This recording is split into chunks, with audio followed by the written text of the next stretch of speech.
Hello, everyone. I'm chomping at the bit to start, so I'm just starting, just like that. I have guests coming on tonight. Hopefully, they won't be surprised that I'm live when they come in. But it should be fun. As soon as they come in, they're in. Notice anything different? Now you have Clint in HD. I don't know if I like this. This is a bit much. Uh, so I actually bought a new camera because my old camera is literally a potato. Um, Besides that, the cord had a short in it, so sometimes it would work. I would move something that wouldn't work. It was a pain. So I just broke down. I got a new webcam, and I it's too good. I think it's also very wide.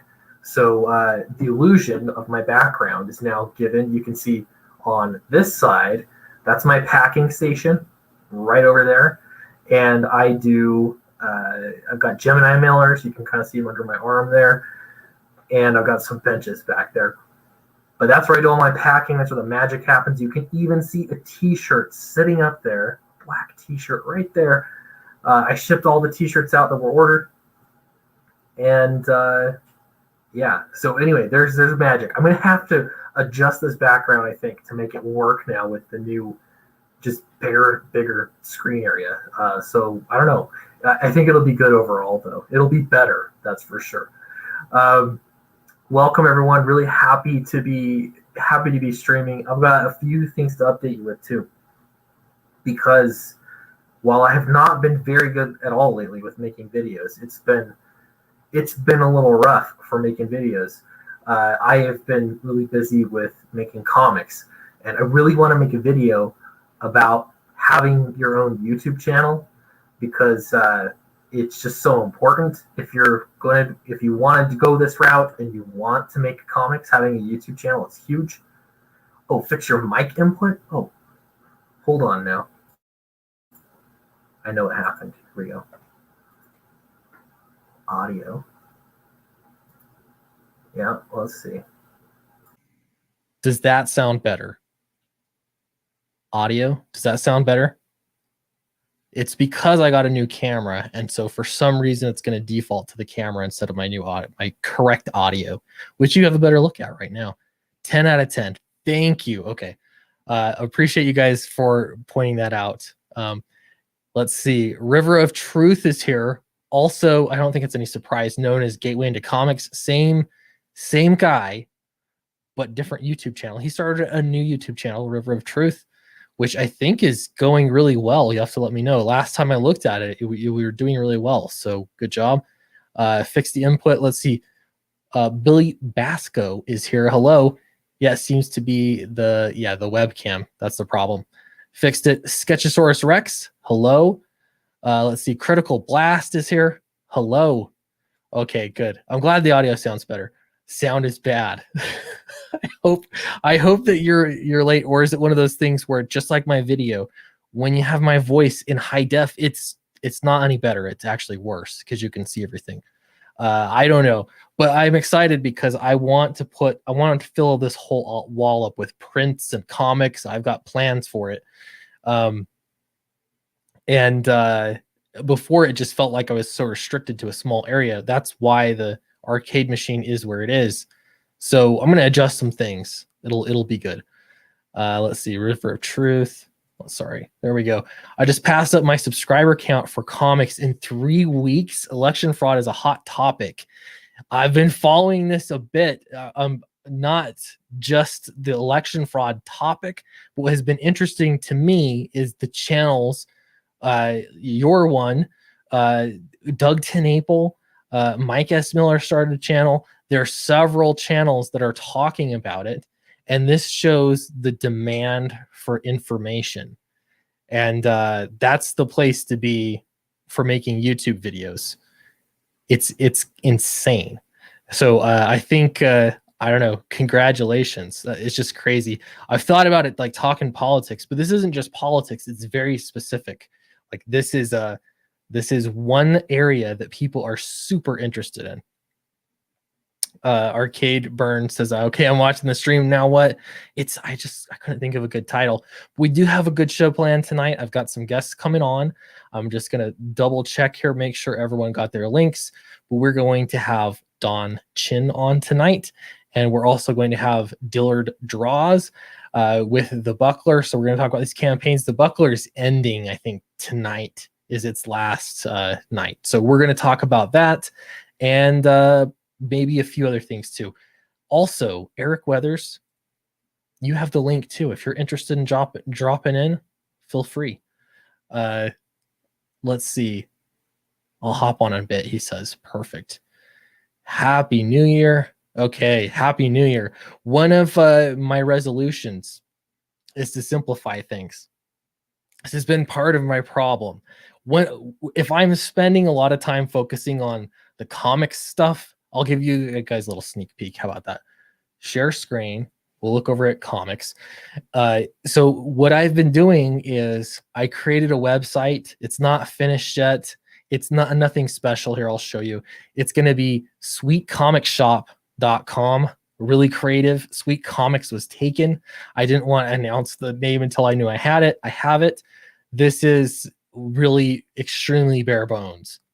But I've come to realize that crowdfunding has some holes in it. It has some limitations. And you're beholden to when a crowdfunding campaign is running. And so what I need to have is a home base. And that's the goal here, is to build a home base. I can sell stuff on here, including original art with specific pictures of original art. When I get it, I have some from Nacho. We'll see how it goes. I'm going to have the creators listed like you would like DC Comics. You can look up creators. You might not have a comic Vine. I don't know who's in charge of that. I think I've done enough comics that I ought to be listed on Comic Vine, but I'm not. What's the password? Roland says. Am I showing anything I shouldn't? No, it's just the preview screen. What's the password? I think there's a password where you can go look at it. Currently, right now, I don't even know how to give you the password to look at it, but this is about it. I put the logo up here. I've got this here. I've got this here. I don't know if you've seen this, but I may or may not have a t-shirt that resembles this. And that's it. I'm trying to put in products here. So it's books and prints right now, but the goal is I'm just going to be able to fill this up with stuff. It'll be the home base. It'll be where you go to learn about the books, the titles. You can learn about the creators. I want to have stuff in here for everybody that has worked on my books. So that way they have some web presence. And I don't know, we'll look a little bit better. Dracula didn't work. For a website, should I do it dracula.com? That might be taken. I think someone's taken that. We're gonna do Dracula. It had to be postponed a little bit, but we'll get there. That's the plan. Let's see. I love web presence. Yeah, they're the best, aren't they? Christmas morning, you get some web presence. Anyway, so I think this should be good. I think it's a good idea, but I'm not positive. The thing is, it costs like $29 a month, which isn't a lot. But I don't know. To me, this is proof of concept. So if it can earn at least $30 a month, then it's paying for itself. It's justifying its existence. Other than that, it is, I think, just important to have some kind of home base. Not everybody's looking on YouTube. So there's that. Alternative Comics is fantastic as well. And what it's going to help me out with to a bit is getting other books to sell. I have 2 books right now to sell on the website. I might actually print out some of my novels so that those are for sale there as well. I don't know. It just feels like I need a few more things in the store. There's prints, obviously. And then I might get into more of the t-shirts. Oh, you guys are guessing. I get it now. You're guessing what the password is. Guys, I didn't even set the password. I have no, it must be, I don't even know how to set it. Let's see. Disable password. Oh, I could disable it. You guys could go look, but that's all there is. There's nothing else to show. I better leave it. Well, sure, no. I'll enable the password. Why not? Oh no, wait. I don't know. I'm gonna mess things up now. I'll just leave it. Once it's live, once I have some stuff on there, it'll be more interesting, and I'll make sure it's open. So anyway, should be good. Private pile. I think I found out what it is, guys. By the way, when I look angry, I have a massive forehead. I don't think you realize I have the forehead of a Viking. And so if I look down, I look angry. That's just how it works. It's because the forehead starts to eclipse my eyes, and then I look angry. That's what happens. Yeah, that's the way it works. All right. So this will be up. I'll have the original ones up there as well. What I really want to do is just put them on the campaign primarily, and that's where you get things signed. The goal here is to make the campaign a certain kind of special. It's an event. The website is there, so you have some kind of presence. But the website's not. I don't really think that I want to do signatures for things from the website, because I think that crowdfunding really ought to be like, it's special. You're getting something unique because I'm asking for something in we have a time frame to get it. So the website I want to make where we're selling extra stuff, or we're selling sort of the mass market version of things. So that's the goal. And again, I'm not trying to create a massive publishing company. This really is just going to be a home base. So I'll probably link out to Alternative Comics here as well. So that is a bit of the goal.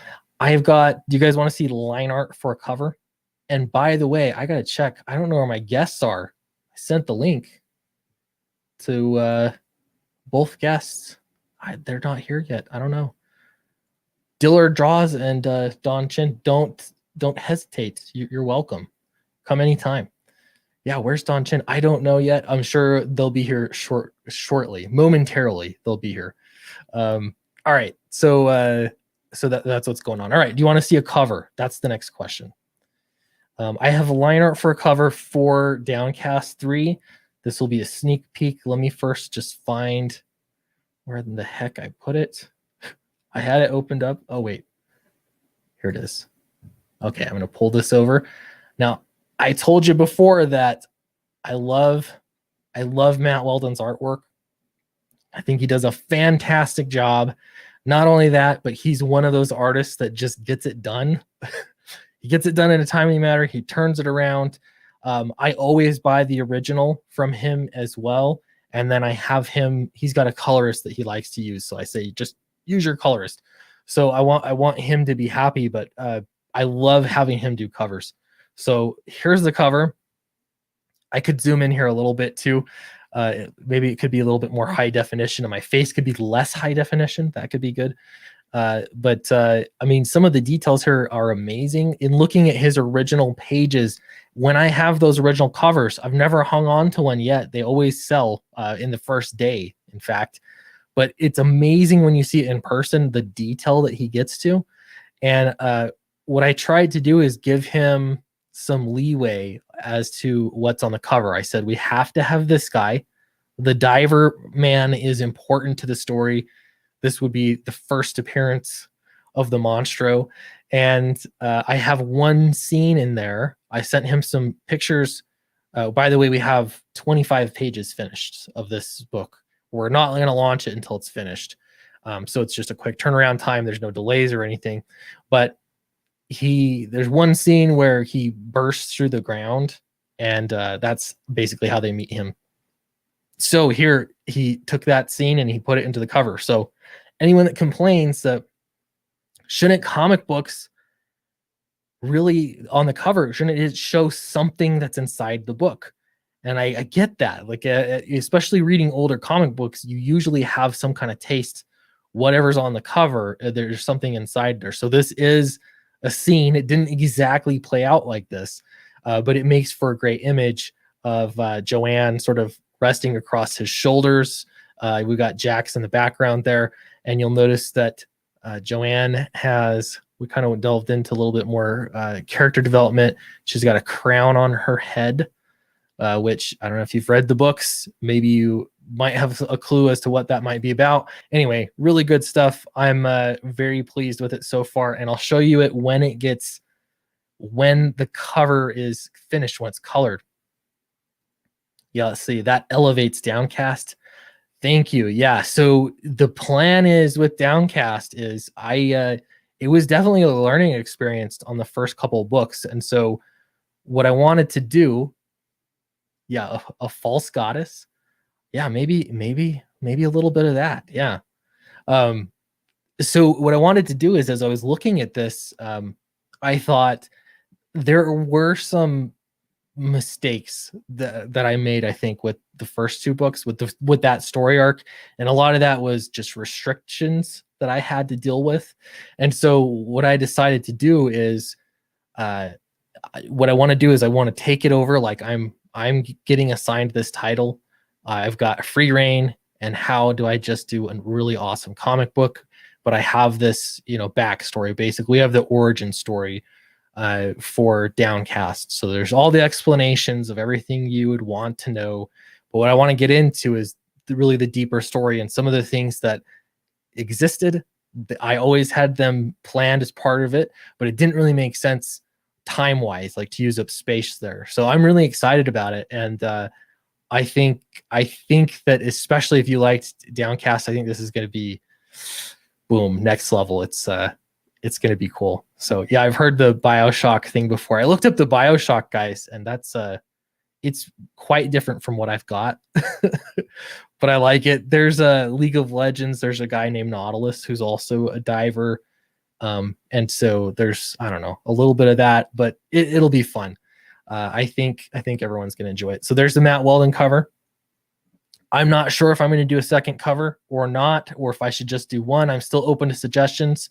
I've heard some people say you have to do a second cover. It is a very good sales tool because people want to collect things, and then you give them another thing to buy by having a second cover. If you don't have a second cover, how well is it going to sell? I don't know. Yeah, I'm not sure. But I don't know. I'm still thinking about it. At the least, I wanted a Matt Weldon cover because I just love his covers. So we're doing that, and it should be good. So I just got a message from Dillard Draws. He says, I'm running late. No worries, no stress. I think we're going to have a fun time anyway. So there's the cover. All right. The classic underwater diving suit monster. Yeah, I mean, it's a thing for sure. All right. So website, we talked about the website. We talked about Downcast. Fatal is what's up next, and here we're looking at it, but I guess we'll jump over to the campaign here. I put out an update. It was late last night. I talked with Charlie Snogans over the weekend. If you've backed the campaign, maybe you saw the update. I think most people are kind of tuning out updates. I gotta say, I know I am, because there are so many. I've backed so many campaigns. There's just constant updates all the time. So I'm trying not to inundate people with updates. I think I'm really pretty, I don't know, I'm pretty reserved with when they happen. But in this case, I put out an update. It was important. Fatal, we had planned on everything shipping in February 2021. I'm telling you right now, that's not going to happen. I'm telling you in advance, that's not going to happen. Charlie had some family difficulties. Everything is okay. I think, many of you know about it.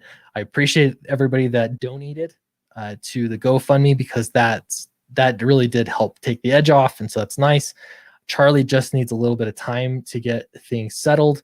And so what this means is that the ship time I'm putting is July 2021. I know it feels like a long time. I tried to be very conservative with my estimate because I don't want to change that date again. So we're very, very committed to, at the latest, shipping this in July. And I think that'll be fine. So that's the plan. Beyond that, we also added a colorist to the team. This had always been part of the plan, but we didn't want to add a colorist unless they could color like this. Charlie Snowgan's coloring is amazing. His art is amazing, but the trouble I had, I did not realize how specific his coloring is. And so we did find a colorist that can hack it. It is, I cannot tell the difference. Beyond that, so it's going to be Camel Moon. Camel Moon's going to be coloring this. He said he could color in the style. I was like, that's what everyone says. And then I saw him color that cover he did for Charlie Snowgan's, and he really can do it. It's fantastic. So Charlie's still going to be coloring many of the pages, and the way that it's going to work is we'll just put the book together. I'm not even going to tell you who colored what, and I'm going to bet money that you won't be able to tell. And that's also because Charlie's going to be going over every single page of colors, and he's going to be tweaking. His fingers are going to be on every single page as far as the colors go, and of course the line art. But this is going to help us make sure that we hit that deadline and that we're not feeling rushed. So I think, like, really it is a very positive thing. I'm very, very happy to have Camel Moon as part of the creative team. What this means, though, is basically Charlie just needs a little bit of time to focus on his family. He's still working on this. I sent out a new page, but he's just not working as quickly as we had hoped. So that's where we're at with Fatal. But for sure, it's going to ship at the latest by July. That's the date that we're going with. Welcome, Don Chin, to the stream. Hi, everyone. Nice to be here. Thanks, Clint. Yeah, it's great to meet you. I've been familiar with the radioactive black belt hamsters for a long time. So like it's really cool to meet you and put I don't know. It's one of those things, like, I knew the characters, I knew of the book, but I don't know. I didn't know about the creator. So I don't know. It's cool to meet you. Thank you. It's been that was way back in '86. I don't know how old you were at the time, or if you were even born. Yeah, the year I was born, actually. Oh, wow. That's awesome. It seems like it's meant to be then. Wow. The hamsters were my attempt to make fun of the Ninja Turtles. I had owned a comic book store, and everybody was talking about the Turtles in this black and white independent book from a couple guys back east. And I was in college at the time, and I was had a comic book store that I just opened in Northern California. And I was just doodling in a biology class, and I thought, well, if Turtles is taken off, I wonder if I could take it a step further. And I just doodled these 4 hamsters, and I came up with adolescent radioactive black belt hamsters, and I pitched the idea to an artist friend of mine, and he drew up the book, and we pitched it to Eclipse Comics, and they wound up selling like over 50,000 copies. Wow. Of a book by a couple of nobodies, from Northern California. And after that, Eclipse said, well, why don't we make it a series? Because it was just supposed to be a one-shot. And it kind of took off and got its own cult following for the last 30 years. People still remember it, and Dynamite Comics has the license for it now. It's really cool. It's funny to me that was, like, you could, I don't know, like today, even with crowdfunding, it's so hard to get a comic book to sort of take off. But when you see it happen, it's just magic. It's so cool. It is. But back then, it's like selling 50,000 copies. I had Billy Tucci on a few weeks ago. So it was like the same story with him. It's like he launched his comic book and he's selling tens of thousands of copies of it. It's I don't know. It's wild.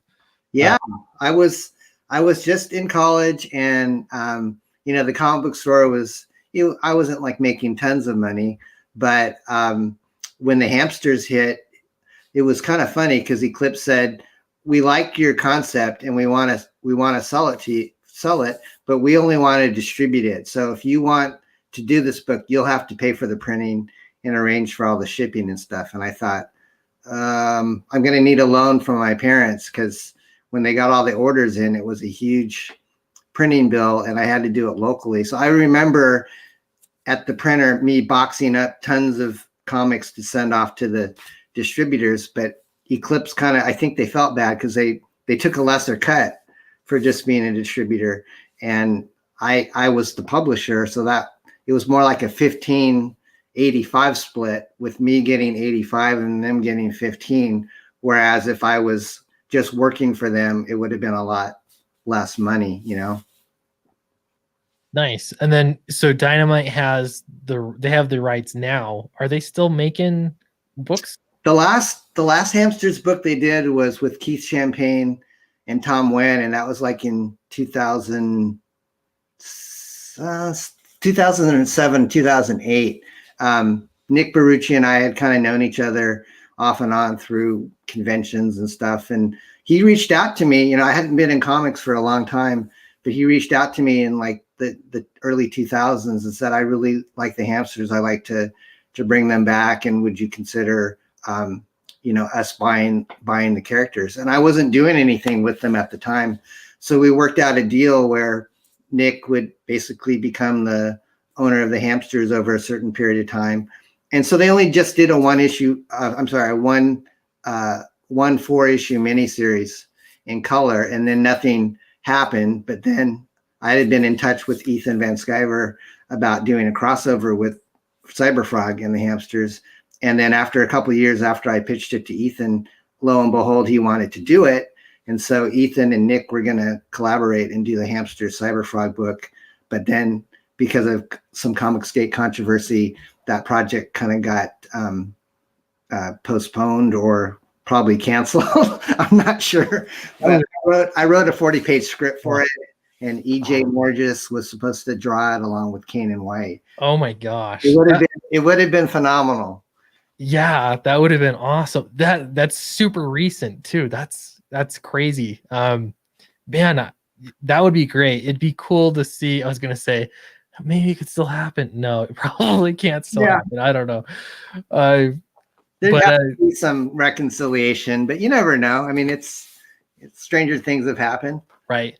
At the same time, I think it's so business. You know what I mean? Like it's if things played out differently, I don't know. We'll see what happens, I guess. But that is exciting, though. That would be really, really great to see. So I am going to pull up, though, because you do have X-Farce. Yes, I do. And I didn't know. I thought that this has been around before, right? This is the title X-Farce. You want to tell us a little bit about that? Sure, Clint. So in the 80s, Eclipse was kind of my publisher for about 6 years. And when Rob Liefeld announced he was doing X-Force for Marvel, everybody was talking about that, and it sold great for Marvel. I think it sold like 6 million copies of the first issue, and they had like variant covers and stuff. But I was always kind of known to spoof things that were popular. And so I thought, well, let me make a spoof of X-Force. So I pitched X-Farce to Eclipse like in 1992. And they said, let's do it. And Todd McFarlane was actually scheduled to do the cover, but it didn't work out. My editor and him were friends, and for some reason he wasn't able to come through on it. But they actually solicited it with a McFarlane cover. And so we sold like 60,000 copies, 60 to 70,000 X-Farce. Wow. And it was only in black and white. So what X-Farce Reloaded is, it's taking the best X-Men parodies that we did when we were Parody Press. And it's about 30 pages of material that was previously released, but never in color. So we have it all digitally colored now.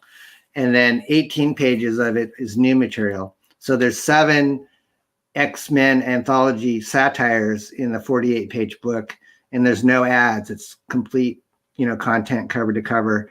So we spoof the New Mutants. We spoof.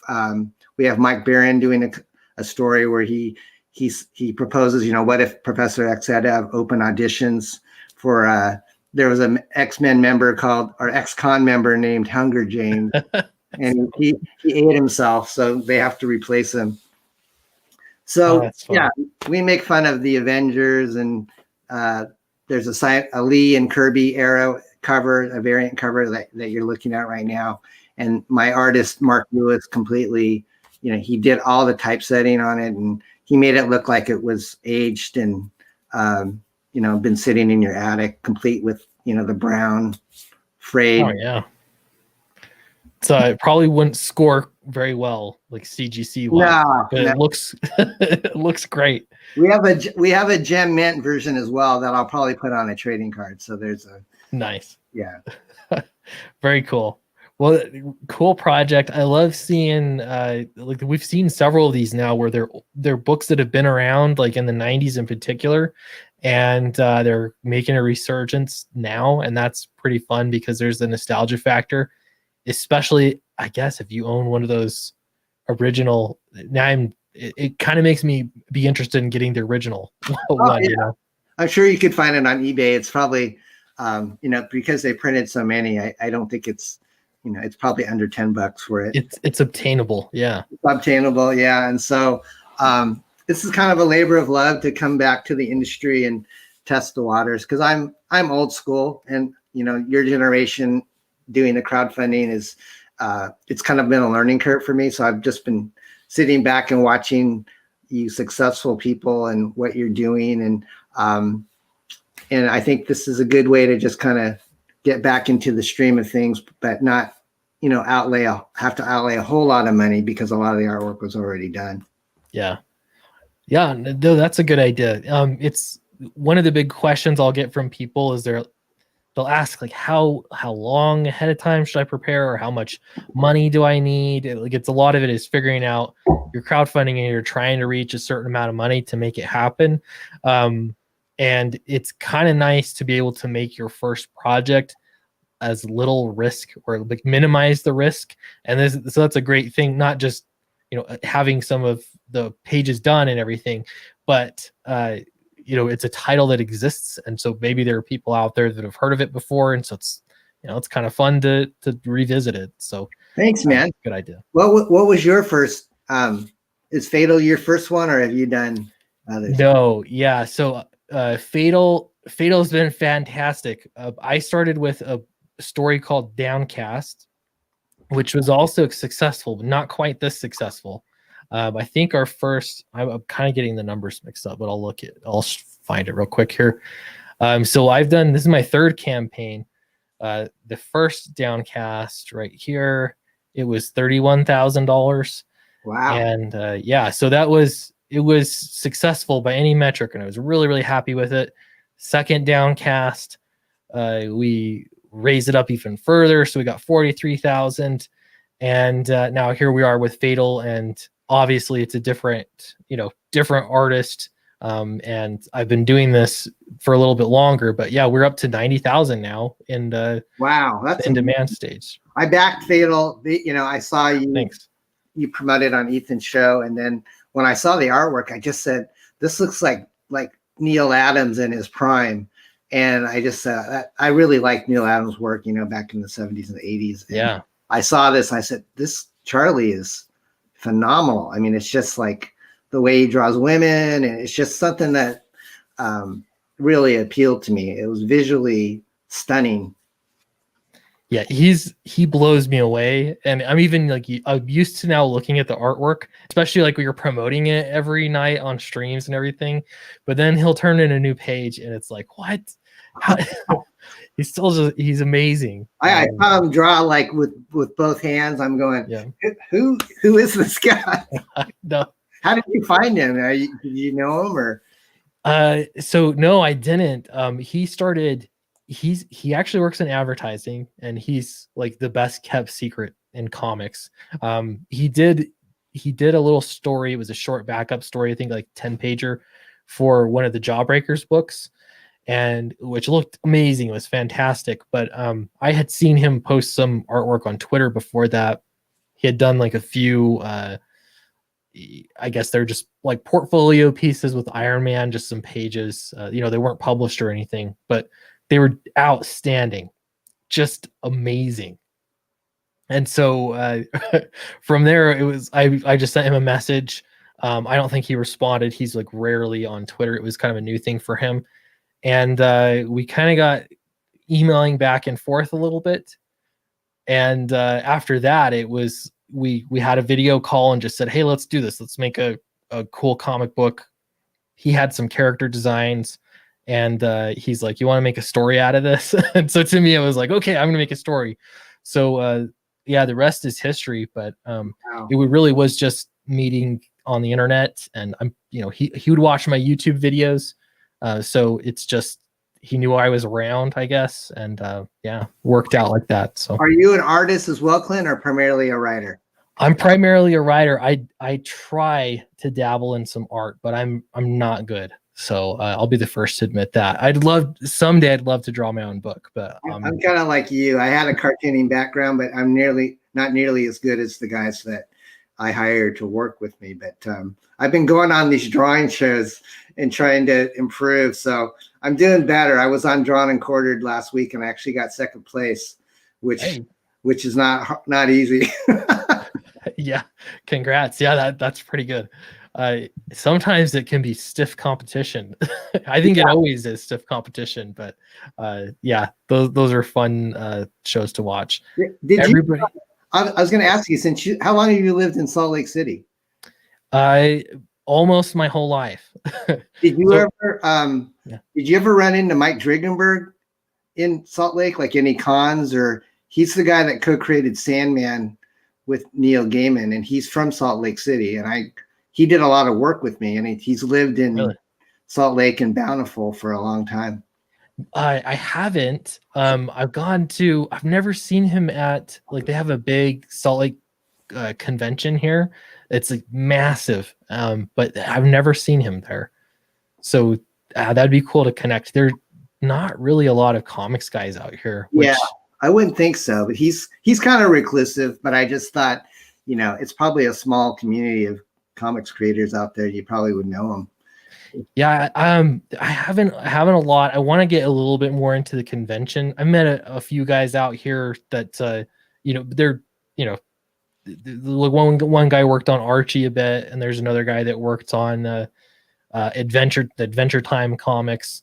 And so, but yeah, I've never I don't know. There's not a lot. And it was just at a convention I met them and chatted with them. That was about it though. But I'd love to like cultivate a little bit more of a network out here, like locally. I think that would be cool. Chat is making fun of me right now. Are they? Yeah. This is normal though. This is how it goes. Replicator says Clint as a guy, 10 out of 10. Oh, thanks, Rob. Clint interaction with the chat, 1 out of 10. What? I spent the whole 20 minutes talking directly to the chat. It doesn't matter. I guess though, whenever you show up. C Money says 1 is very generous. Well, I mean, you guys, I'm just a hint, but if you send in a super chat, I'm sure to read it. So that's a possibility. Clint would win Drawn and Quartered if it was based off of ignoring chat. I could tell Rob wants attention. Clint once said hello to chat. How you show up late. That's the problem here. It's hard running the StreamYard. I mean, I've been doing it for like the last 2 or 3 weeks because I know that's kind of what is necessary to do the crowdfunding. But it's a little intimidating, at first to learn it. But I'm getting the hang of it. It's fun. I was talking to somebody new to sort of this YouTube and live streaming kind of thing, and he's like, "Oh, I was looking at the chat, and people were talking about me and stuff, and it's just like, oh, they're talking about me. Like, you got to get used to it because eventually they'll get past this comfort level with you, where now it's okay to make fun of you, and it's almost like, do you have kids? I'm assuming Don, you have kids, but yeah. I'm a grandfather, actually. A grandfather, perfect. Yeah. But it seems like, for me anyway, my kids will point out, they'll just find like little things with my personality. You know what I mean? That it cuts so deep, and they'll like imperfections, and they'll make fun of them and point them out. Having a chat is a lot like of having kids, because they'll just point out stuff and tear you apart. But it's all in love, Clint. The most popular hamster's name was Clint because I named him after Clint Eastwood. So I'm going to have to send you the Clint miniseries, which was drawn by two Salt Lake City artists. Ken Meyer Jr. was my penciler, and Mike Drigenberg was my inker. So, what a strange kind of turn of events that we're doing this. Your name's Clint. I did a Clint miniseries, and the 2 artists were from Salt Lake City. So That's awesome, man. I would love that. Yeah, that is really cool. There's not a lot of Clint's out there. Not really. Eric Huffles wants his allowance. Yeah. Where's my allowance? I don't know. You got to work for it. Are you going to do a Fatal 2? Is that the next book? Are you going to do Downcast or? So the ideal is that we alternate. My plan is to alternate between series and then squeeze in like one-off sort of one shots here and there. And so right now I have Downcast, which is I've got Downcast 3 in the works, and then Fatal. And so the idea was to sort of alternate between the two. I also have high demand for a Dracula book, which I have been working on. But crowdfunding, it makes it a little tough because you kind of have to finish the one project before you move on to the next one. Right. So it's like it restricts how I'm able to release books, I guess. Yeah. It's weird because I used to publish like 3 or 4 titles a month when I was doing comics in the 80s, and now just getting one out every year is like so slow. I don't know why. Yeah, it's wild. I figured out that I think we're on pace. My goal here is to try to see with Downcast if I could do a 20-page issue every other month, and I think we're on pace to do that. We got it figured out so it works. It's sort of a proof of concept, but it's like I'd love to be able to do more story, especially from a writing perspective. I want to tell a little bit more story than just 48 or 52 pages. But it ends up being, I don't know, it just gets tough because you have to have the whole process and see it through to the end before you move on to the next one. So right. Are you related to Bram Stoker? Yes, I am, but Wow. not closely and not in the way you think. I'm actually related through my mother's side. Wow. So the Stoker name I have is not the same Stoker name that he has, but we are related. I did a stream on this one time and I pulled up the genealogy and Wow. I've got receipts. We are related. That is wild. That's cool.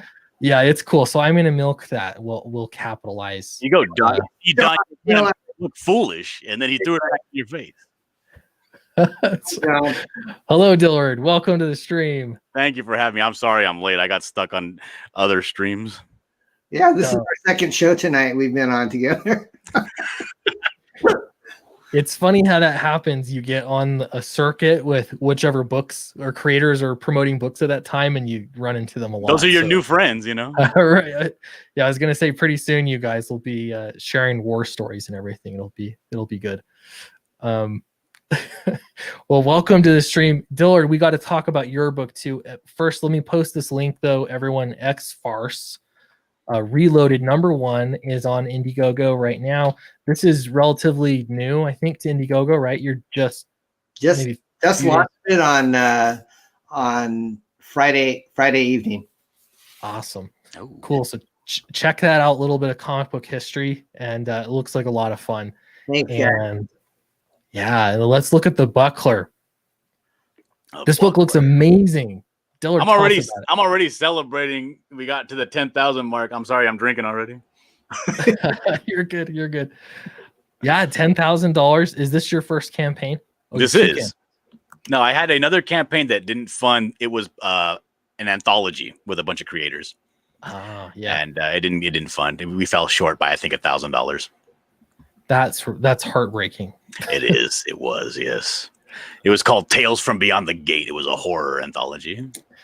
I promoted that. Eric, it was worth it because that's how I met Eric Weathers. There you go. He came on my channel to promote it, and we became fast friends. So anthologies that's a tough nut to crack. To make those work.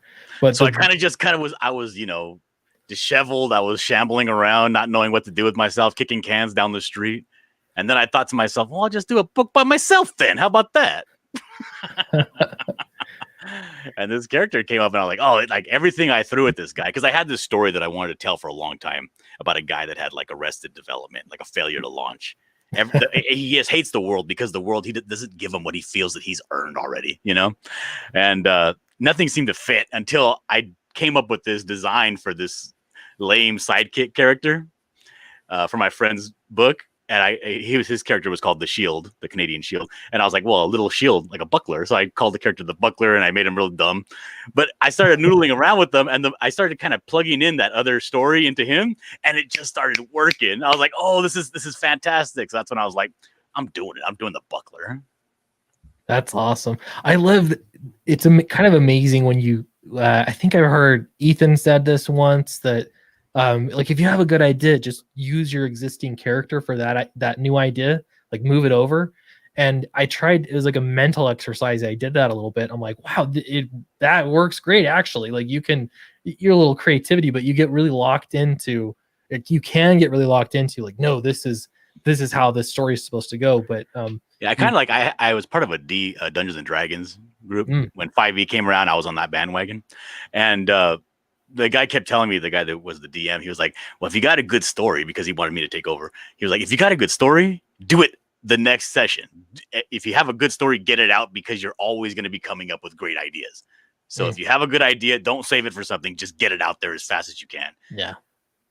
Yeah, and you might not get, like in comics especially, you might not get a good opportunity to do that story especially if you're pitching something totally new, which I'm finding out the more I get into it, it's like I've got too many ideas to be like, hey, here's a brand new title that I've got to sell you on. Yeah, time is precious. It is. Yeah, and if you're going to run a whole crowdfunding campaign, it's almost like if I have this set of characters or this universe that is going to be a good vehicle, it's pretty flexible that you can do lots of stories in, you might as well use it. It'll get you forward. So, well, this looks fantastic. I didn't even look at the creative team. You're the writer? Are you doing the art in this? Oh, I'm the writer, but I'm also the penciler, inker, flatter, letterer, colorist. Wow. Okay. All trades, man. And I want to give a special thanks to my colorist and my letterer. They're doing great jobs. Give a special thanks to my inker and my penciler. They're fantastic, knocking it out of the park every day. I'm seriously jealous. This looks so good. That's the thing. I wanted to make him fun, and I wanted it to be like almost like a wish fulfillment, because he's an unapologetic bad guy, which is his biggest downfall. He doesn't actually have the that thing in his head that tells him maybe I should apologize for what I did yesterday. He doesn't. He's just like this instance, like this right here. This was not to be too on the nose, but this was a mostly peaceful protest, and they were there to protest the Buckler and why the police haven't been doing more to stop what the Buckler shenanigans are around town. And he decides to like just go there ahead of time, occupy the bathroom for a couple hours, come out and say, hey, I heard you guys got beef. Who wants to dance? And essentially incites a riot on the Ponte Real in Winnipeg. So he's only proving their point. Yeah, he's just doing it to himself, Yeah. He gets really a knife in the chest for it. Yeah, I know it looks painful. This art, I can't quite put my finger on it, but it reminds me of something. There's like the detail quality, like the grain almost on the skin and the costume, that I don't know, it's just really cool. It feels like because what I did on the real. What I did on the colors, because you know how there's that hard and fast rule, you don't go 100% full saturation with color. I still don't, but what I do is for the colors, I slide up and down on the whites and blacks to give it that gritty, nasty feeling, like it's dirty and you can smell it, instead of the more vibrant, poppy skin tones. Yeah. Right. I made everything just a little, I dialed it down on the blacks to make everything just a little more gritty and grungy, wash out the color. Yeah. Yeah, it looks that way. Like I want every scene to feel like you're in a dank alleyway. Yeah. Yeah, Winnipeg. It's almost it reminds me of like if you were to watch a movie that was really what was it, Birdman maybe, where it's a movie about a superhero or something, where like realistically, like here is just an off-kilter take on what we know of a superhero. That's the kind of at least the visual vibe, and then from stuff that you've told about the story so far, that's kind of what I pick up. So I think that works pretty well, in that it looks, I don't know, there's some realistic quality, like he's sitting in the room there, you can smell him. sitting Yes. there. And that's what I want it to be like, kind of in your face, because I do like action in books, but I don't want this to be an action book. I want this to be, because I focus really on psychological violence, because I want him to be very intimidating. I want to be able to look at the panels, panel to panel, and feel what they're feeling just by the expressions on them, because he makes you uncomfortable. Not only is he a physical presence, he's 6'6" and he's 320 pounds of brick house. You know what I mean? Yeah. But he's also doesn't have any kind of like, dude, my personal space. Like, he'll get up in your face, and talk to you and make you uncomfortable. But again, that's what he that's his MO. That's his wheelhouse, because he's not a thinker. He's more of an intimidation brawler. Yeah. Nice. Well, looks really cool. Yeah, and you only have 6 hours left. Are you going in demand? Is that the plan? Yeah, I'm gonna go in demand for a few days. I got a lot of people hitting me up because you know this. When you crowdfund, like, people will hit you up and be like, "I didn't even know you were live." And I'm like, "Come on, man! I've been live for 58 days." It's the most. It's frustrating to get that email or that, people reach out. Well, what happened? I didn't even know this book was. And you're like, I've been spending the last 2 months live everywhere I can be, not sleeping, everything I can do. I know you were in the chat on Ethan's show. I was super chatting. You must have seen it. Yeah. Yeah, it really is. And then you realize that, what they say in marketing, someone has to see something 7 times before it like registers in their brain. And now I realize that's definitely for sure. I think I saw this first on Twitter, and it was months ago. Like, so I knew it was coming, but I have to say the campaign for me, it was like, wait, this launched and now it's like 6 days left. So I'm glad that we got connected and you got in. I'm also glad you've past 10K. That's a awesome landmark to get to. So congratulations. Not only that, the 10K was pretty much the only stretch goal we had on there. And that was, there's another book, if you go to the very bottom, called The Temple of Polar Twilight. When we got to 5K, I was going to include the first 8 pages of that book. And now that we're at 10K, the entire one shot, the 28-page one shot, is going to be printed out separate, bagged and boarded separate, and shipped out with that book. So you're going to be getting 2 books if you back at the physical level. Oh, that's awesome. And this is like, it's the prequel to the actual main story, because the main story takes place like Indiana Jones style, where it happens right at the tail end of an adventure. That's where you begin. Yeah. So the tail end of the adventure is the Temple of Polar Twilight. So, and that is a completely different style of book. It doesn't focus on the buckler. You don't actually even see the buckler past the first 4 pages. It's all essentially like a monster movie. People are on the run. The buckler is after what they got, and you never actually see him. You just see piles of viscera every now and then. You just know that he's terrorizing them. Yes. Speaking of terrorizing, Eric Weathers is here. I'm here to ruin your day. Hi, Eric. Hi. Hey, Don. Nice to meet you. John, it's good to see you again. Hey, how are you? We were just talking about you on Indie Volt. Oh, no. Hopefully only bad stuff. Yeah, it was. About how much you look like that guy from Red Letter Media. Which one? Jay. I guess maybe I do. Do I not know? I can see that. I can actually see that now that you pointed out. I've got to look him up now. Jay from Red Letter Media. Yeah. Mm-hmm. Oh, that's super famous. You don't watch that show? It's great. It's good. Hey, Clint, can you play my trailer? I think people might get a kick out of it. Yeah, I was just going to say, we want to take a look back at your campaign. And I think I found this guy. Hold on. Are you talking about this guy? Yeah, the one with the beard. Yeah. I could see that. It's got nice hair. Yeah, that's all it takes now, I guess. Everyone focuses on the hair. I could see that. That's the right hair color. Not quite, but yeah, I get it. All right, let me share the audio here real quick. We'll be professional about this. And this is X-Farce Reloaded. We're going to watch the trailer right now. We had Ascension Cinema put this together for us. Nice. My name is Professor Baldy, and I run a school for juvenile delinquents. But not just any delinquents. Mine are specially gifted. You might even call them mutants. Trust a few reformed ex-cons. Tangerine. Am I the apple of your eye, Bubba? Jeannie Gray. Beastie Boy. Oh, everybody dance now. Snow Cone. Is it hot in here, or is it just me? And their friends from X-Farce. Cable TV. Eat remote control, frog face. Garfarel. Meow. Dominoes. This book has just the right amount of cheese. And introducing the Newt Mutants. Beware the rest. Magneto. Mistress Piggy.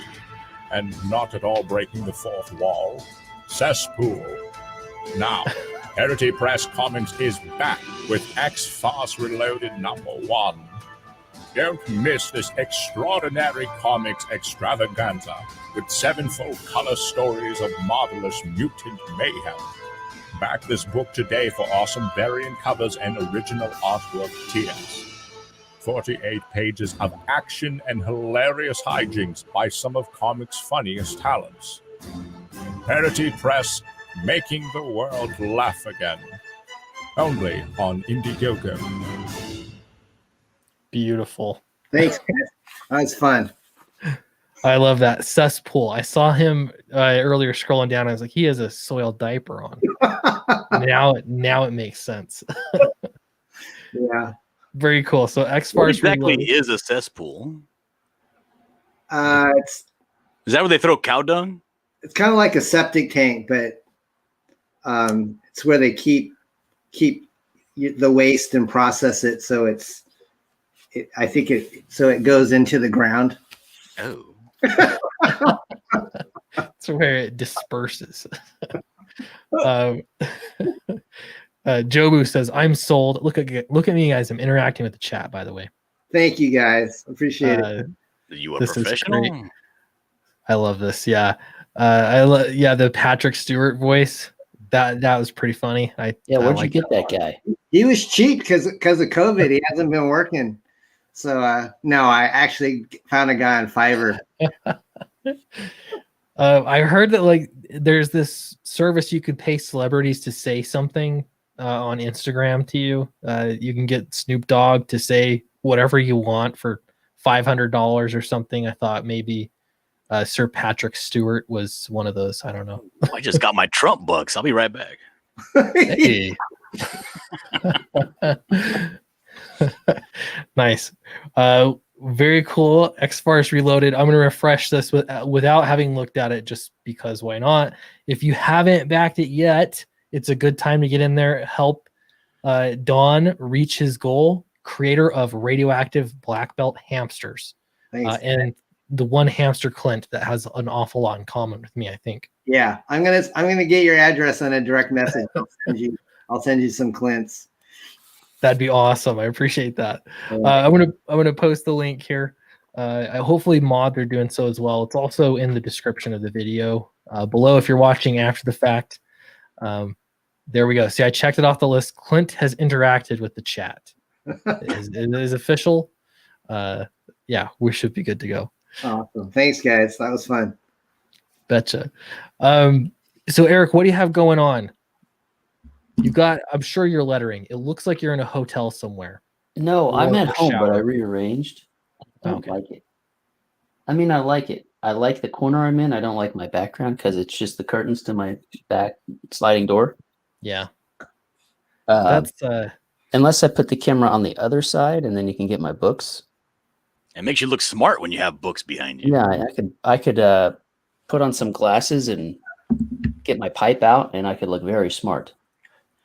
Yeah, but then you look too smart, and then I can't relate, and I gotta go away. Yeah. I just read your work on U.S. Assassin Volume 1. I bought the Foot Locker that Mark Polton and Mike were selling, and I opened up the graphic novel, and I was happy to see your work in that book. Thank you. Yeah, that's a fun one to work on. Mark messaged me. I should be getting a big box of those on my doorstep here pretty soon of volume 2. And I think I did like 10 pages of volume 3 already. And I'm going to be doing a pinup as well for that, for the Graveyard Shift U.S. Assassin crossover. So that'll be fun. Very cool. But yes, I'm lettering. What am I working on? I just finished something. I don't remember what it was. My mind is all over the place. I'm drawing, so it's kind of like I'm in non-function mode. Now you're drawing Battlebrick Road. Yes, Battlebrick Road. Yeah. How far along are you? This is. I feel like I'm the asking holidays sort of put a wrench in the schedule. Because I didn't account for it. That was my problem. I didn't say, hey, you know what? Christmas and New Year's. This is page 25, I think. Nice. 25. It's bloody. It's very bloody. It's the monkeys ripping these people apart. See if I can. Man.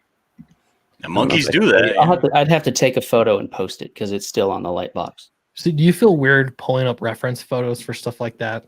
Like, sometimes when I'm writing, it's like you have to research and you'll find all these like little topics that you never would have Googled, like, wait, what does a pile of blood smell like after 2 days or something? Like, there's like random stuff that you got to find out, And when you're doing a reference for an artist, there's always weird stuff like bloody there, if it's violent, you gotta Google search, corpses and things like that, or weapons, just looking up weapons online.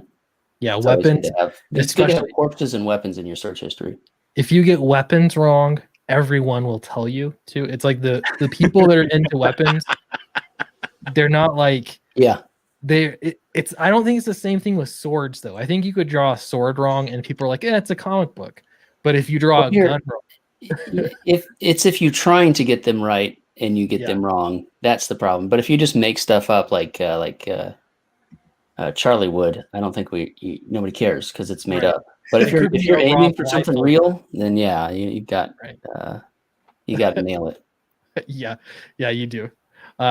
Michael for $5. Thank you very much. He says, "Where's my book? Fatal, just playing. Good morning, people. Happy New Year." Thank you, Michael. Appreciate the super chat and your patience with the book. That's for sure. Sci-fi for me is here. Look at me, guys, interacting. Hello, evening, gents. Let's see. Aldous is here. He says, "Great panel, 3 fantastic artists, and Clint." I'm so lucky you could be in our company. I know. I'm honored. I really am. Let's see. EVS used homicide photos for reference in a Batman book once. Yeah, that happened. With writing, I find it's like first-hand accounts are helpful because I guess the way that I look at it is not only like what does a body look like, but you're wanting to write it from someone's perspective. So like I remember looking up really into detail, what does it feel like to be shot? And it's really interesting how different people explained it. Like I remember one guy was saying it was like lightning. It was like being shocked, which I'd never heard before, but that was his perception of he got shot right in the chest. Nice. And yeah. That's weird. I don't write, but I never heard of writers looking up reference. But that makes sense. It's an art. Yeah, you wouldn't call it reference though. It's just research. It's called stealing. Oh, research. They don't do that in CG. What are you talking about? I got shot in the foot once. It was all pain. Oh, you did? With what? I don't know. I was at a party and people started shooting from the street area and I got shot right in the foot. Oh my gosh. No, they said it was a small one. It was a 25. That's enough. I think anything that can penetrate your foot is not fun. It ruined my Daiwan Song DVS shoes. It just dropped straight to the floor. It was just pain, pure pain. It was awful. Ouch. I just want to hear Clint say penetrate again. No, I don't want to. That's no. It would hurt. And I heard it burns. Like the bullet in, is that true? Like, because the shot has happened, but the bullet is still hot. Oh, Ooh, I I don't know. forgot about that. It just hurt. I just dropped it. I was holding my foot, and I was like, "So," I'm saying a bunch of expletives. Yeah, that's fair. It makes sense. I got scared. I didn't go to the hospital because everybody was scaring me that if you go into the hospital with the gunshot wound, that they arrest you. And I was like, I'm not doing that. So I just put some bandages on it, let it heal up by itself. So is there still a bullet inside? No, it went through. Oh, okay. Through and through. Hey, Clint, I'm at 1666. 1666. Yeah. Here, let me we'll look at this, Eric. Hold on real quick. I'm going to refresh this. Thank you, guys. That's a nice jump. 2 new backers, and you're dangerously close to crossing the line. Right now it's 666. We got to get it to like 777. Yeah.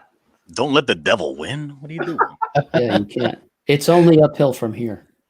Hey, Clint, can I share a Canon White cover to the next project I'm working on? Kind of tease you guys. Please do. I want to see it. Let me show it. You're shilling out the big bucks. You got Kane and White covers. We got Rob Willis doing a cover on this one, aren't you? Yeah, Rob's in the process of doing an X-Farce. Oh, that's cool. Let's see. Oh my gosh. It's already got color too. That's for Beard Zerker, our Berserker send up, on the Keanu Reeves Kickstarter. So this one's already written, and it'll be full color, drawn by Bill Mouse on the inside. So is there like references to Cyberfrog Blood Honey, or is it just coincidence? These are actually, even though they look like the Vespas, they're actually normal sized murder hornets. They just look from the perspective just from the perspective of Canon drawing it, they look like they're huge, but they're actually very small and irritating. More of a nuisance than a threat to humanity. Yeah, basically. So we kind of riff on Bill and Ted and him being kind of a Rip Van Winkle rock and roll warrior with his weapon of choice is actually a guitar, so it looks like an axe. It's powered by the rock gods like Eddie Van Halen and Slash. Of course, yeah. Nice. Oh, very That's cool. Great. Thanks. And I'm sharing Eric's stream here. You got a real angry monkey right there. Yeah, see, they're removing heads and they're punching fists through chest cavities and ripping people in half. It's a whole thing. We got a booty shot in there too.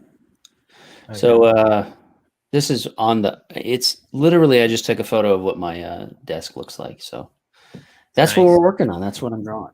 That's what's keeping me awake at night. Man, your art is looking so good. Every time, I think the last page I saw it's so killer. This one looks great, like really good motion, and that facial expression is fantastic. Love it. Yeah, it's always good. I'm sure Toto's face is one of the easiest things in the world to draw. I was going to say one of your favorite things to draw. It would be mine. Well, here's the deal. It is and it isn't, because I have the circle templates, and those are nice, but I do all my layouts on digital, so sometimes I don't have the right size. I have a compass, but you have to give it a few tries before you can get it sized up just right, unless there's some magic, math that you can do that I don't know how to do. Yeah. That's math, not art. Yeah, exactly. So for this one, I found a roll of tape that was the right size, so that's a roll of tape I used to draw the circle for Toto. You do what you can. You make sacrifices in life. Yeah. Look at Peter Sameti's talking about the buckler. I got noticed by Peter Sameti. What do you think about that, Don Chan? This suddenly turned into a competition. I love Pete. He's awesome. Oh, wait, Badger Comics, Mrs. Dillard, that's not my actual wife. She's just a stalker. So feel free to buy me for $650. It's funny how the names pop up too, that I saw a clone. It just said Clint Stoker and it had my logo next to the name and everything, and I was confused even, but it was a clone, I guess. So very cool. Don Chin, you were looking like you could use a shave. Oh, this is my dog. He's been missing me all night. This is like my third stream show tonight, so I've been talking for 3 hours straight. And my wife let him in so he could say hi to everyone. All right. I know how that goes, man. The campaigns are long and exhausting. But I have one more question for you, Dawn. So you said that you were returning to publishing. Like, have you taken a break? Have you been kind of doing stuff in comics?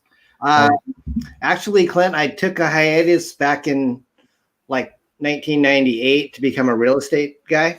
And so that to me was the market was kind of starting to get saturated. So I found it better for my family to be a real estate broker. But I always wanted to get back into comics. And so Bill Mouse and I did a project in 2007 that was a parody of that NBC show Heroes. And so that was the last thing I did. So that was 13 years ago. But, you know, I'm kind of getting to the retirement age and I want to get back into my first love, which was comics. So that's why I'm kind of coming back to the waters. And I know a lot of people that have been in this business for a long time, like Mike Barron, and just kind of meeting this new generation has been really exciting. And I've been supporting, you know, Eric's one of the campaigns I'm supporting, and I really like it. I'm going to support John too. So we'll get that going tonight. Very cool. Yeah, the dog always helps. The views go up.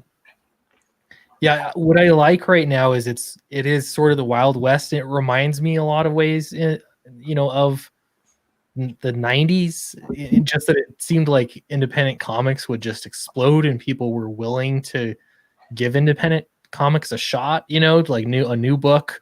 And I don't know, I see definitely a lot of that today, especially in crowdfunding. And I don't know, it's the internet is definitely like, it's the great equalizer. So you can just get out there and put your stuff out there, and I don't know, a lot of successful campaigns for sure. Right. I'm kind of seeing it right now. They're saying in the chat that you look like David Harbour, the sheriff from Stranger Things, and I do see it a little bit. Oh, really? That's he does have a giant forehead. Now that I think about it. Let me see. Hold on. I thought you were talking about me, Dillard, and I thought you guys were blind. All right, images. We'll look up David Harbour here. Oh, he's shirtless. I've got about the same dad bod as him too. So, oh wait, I'm not sharing the screen. Here we go. I don't feel bad. The only person anybody ever compares me to is Luis Rodriguez, that actor, and the most hideous, disgusting looking Mexican actor to ever walk the earth. Oh gosh, that's gonna get clipped. Yeah. See, look, the thing is, it's you could call it deep set eyes, or you get that Cro-Magnon brow. yeah, it's a Neanderthal brow. That's what it is, I think. But right. I guess you remember when everybody started correcting everybody else, but it's called Neanderthal, not Neanderthal. Yeah, they ruined it for everybody too. Oh my god, I was so furious. I wanted to flip a table. I had a biology teacher that would call it a Neanderthal, and I can't handle that. Like, do you have a speech impediment? What are you doing? What language are we speaking here? We agreed that TH sounds a certain way. We can't just change our minds nilly-willy. Right. Yeah, we all agreed about Pluto too, and look what happened. I know. And apparently Brontosaurus isn't a thing anymore. What the hell? Wait, what? I haven't heard about this. Brontosaurus is not an actual name for a dinosaur. I'm like, oh my god. Oh well, yeah. I don't know that. Who's in charge anyway? I think they just have to change stuff just so they can keep their jobs. No, bunch of nerds changing stuff in their white lab coats. Well, actually, yeah. Caramel is worse. Is it caramel? Is that how you say it, Peter? Caramel. Depends on which side of the country you're from. How do you all say it? I say caramel. Caramel. That's like a mix of both. Yeah, I'm gonna get a caramel apple. Yeah. Nice. Why are they retconning real life? I don't want to say how I say it in case I upset Pete. I don't want to upset Pete. He says, yeah. Well, you're saying caramel? Is that what you're saying? Whenever I see that in commercials, I remember growing up and I'd say on commercials they call it caramel. But what's the difference between caramel and caramel? It's the same thing. Yeah. I realized I probably was raised saying it wrong because now, as I grew up, I realized my dad mispronounced a lot of words. And he would say wash instead of wash. Yeah. Pete says So- he's half Italian, so he pronounces it fragile. He says cassette instead of cassette back in the day when cassettes were a thing. Yeah. Called it a cassette. Cassette. Right, Cassette. Cassette. Yeah. Must be Yeah. Italian. Good Italian. Yeah. Love it. Color. Here's another one. So Michael is from the UK though, right? You're OU. Color. Yeah, I don't get that. Flower. Like flower. Clower. It's like when the Harry Potter books apparently, or any book, but Harry Potter books, for example, they have the version that they sell in the UK, and then they have to Americanize some of the language and the spelling. I appreciate that. Yeah. Even though it's like I don't know, I feel like I could make that leap and understand color or theater. I'm sure there are a few other words out there, but The theatre. yeah. No, like when I first read those books by that lady Jane Austen, I had to have an actual dictionary next to me because they weren't like long words, but they were words that I had no idea what they meant. Like beck was a word that meant stream, or like a small running stream of water, and I ignored it when I first read it. I just kept on going, but it keeps coming up over and over again. So I'm like, oh, I have to break it out. Or I had to, Sherlock Holmes. I had to look up what a hansom was. Yeah, there's it's kind of weird. Even just watching BBC shows, sometimes I would be like, what? I don't understand what they're saying. What are they talking about? Living in Detroit, when I moved to Detroit, there's a whole different thing there. But I remember people would say, what you know good? And they're just saying, how are things going? But that was new to me. What you know good. I've never heard that before. Yeah, neither. It's Not great. a fan. Don't like it. I don't either. It was weird. Let's see. Clint published in Pete Eric Weathers. I was on an auction stream and YouTube sent me here. Crazy. Oh, nice. Yeah, this is the place to be. It's because the title, it says, hey, watch this stream. Yeah. And it's been working. Great. Yeah, YouTube's ruining everybody's night tonight.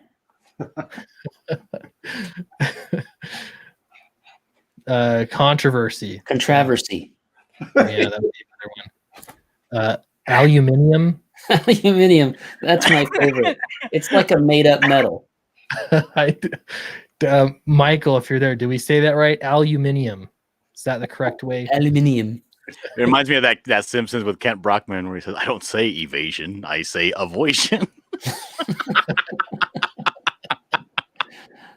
Advertisement. Oh, God, I hate that word. Boom. You just got 2 more backers on the buckler. Nice. Ooh. Thank you so much. Thank you. One of them. Thank you. He's got diapers to buy, folks. So back him. No, I'm single. If there's any simps out there, I'm 100% single. He'll take it. Your simp is Badger. I'm 100% single and I'm available. Michael says no. Aluminium. I still said that wrong. I'll say it wrong in any language. Cool. Well, congratulations. The buckler's over $10,000. Doing very, very well. You got 4 hours left. That's all, but it is going in demand. So if you're really desperate or you're watching this stream tomorrow, you can still pick it up. I don't know how long, so you might as well just get it done. Also, X-Farce is right now available. This is a brand new campaign, already off to a good start. I think getting up to 2K soon would be fantastic. What is your goal here? I'm publishing this come hell or high water. So I would love to get, if we can get 10,000 on this campaign, I would be tickled pink. So whatever you guys can do would be great. Rob Willis is not cheap, as you guys know. Yeah, get in there and back it. This is a fun book to get, and those cool covers are awesome. Did you say aluminium? We call it soccer. We call it soccer.